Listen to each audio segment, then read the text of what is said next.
सो इतनी सारी चीज़ें थी, है ना। और इसके अलावा 26 आई टॉक देन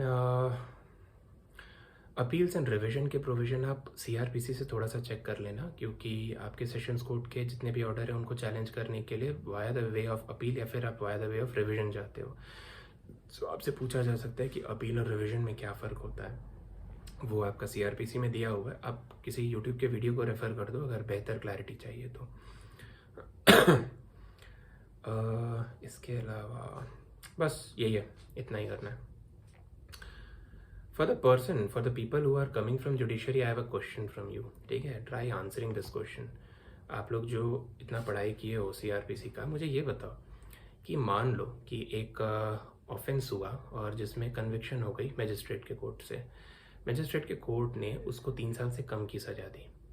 अब जब 3 साल से कम की सज़ा दी तो आपने जो है अंडर सेक्शन 389 ऑफ सीआरपीसी आपने जो है बेल की एप्लीकेशन लगाई मजिस्ट्रेट के सामने कि जज साहब, मेरे को for the purpose of appeal मेरे को अपील करना है इस मैटर में, और जब तक जो है मैटर फर्स्ट अपेलेट कोर्ट के सामने नहीं जाता है तब तक जो है आप मेरे क्लाइंट को बेल पर kindly release my client on bail. मान लो कि वो बेल आपको ग्रांट हो जाती है, तो ये बेल की वैलिडिटी क्या है मुझे आप सब बताइएगा, मुझे टेक्स्ट करके बताइएगा या फिर उस ग्रुप पे ही लिख दीजिएगा कि उस बेल की वैलिडिटी कब तक रहेगी। ये बेल जो आपके मजिस्ट्रेट ग्रांट कर रहे हैं सेक्शन 389 ऑफ सीआरपीसी में, उस बेल की वैलिडिटी क्या रहेगी। ओके, सो आई होप कि थोड़ा हेल्प मैंने आपका सेबी एक्ट को लेकर के किया है। आप लोग इसी तरीके से एक धागा बना लीजिए इन प्रोविजंस के बीच में, और बहुत साइलोज में पढ़ने का ज़रूरत नहीं है कि हम एकदम we are keeping the things very very distinct. Don't read like that. Recovery के थोड़े से प्रोविजंस देख लीजिएगा।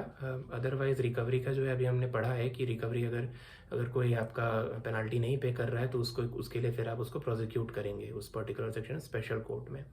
तो उसके बाद एज अ फाइन जो है कोर्ट आपका या फिर कोर्ट अटैच कर सकती है प्रॉपर्टी। फिर वो सीआरपीसी के प्रोविजन कनेक्टेड टू दैट आप सेक्शन 82 के आसपास के प्रोविजंस को भी पढ़िए, जो कि अटैचमेंट के प्रोविजंस होते हैं। ठीक है, क्योंकि कोर्ट के पास हो सकता है कि कई बार इस तरीके का आपको एप्लीकेशन मूव करना पड़े कि जो है सामने वाला समन्स इशू हो गया, वारंट इशू हो गया, लेकिन तब भी जो है he is not appearing himself, producing himself. तो उसमें जो है आप उनके प्रॉपर्टीज़ को ये करेंगे, अटैचमेंट किया प्रोसेस शुरू करेंगे।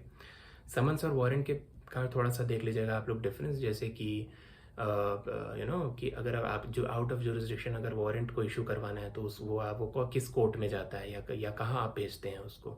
और उसी तरीके से समन्स अगर आपका आउट ऑफ द डिस्ट्रिक्ट या आउट ऑफ द जुरिस्डिक्शन जाना है तो फिर उसमें क्या लगेगा।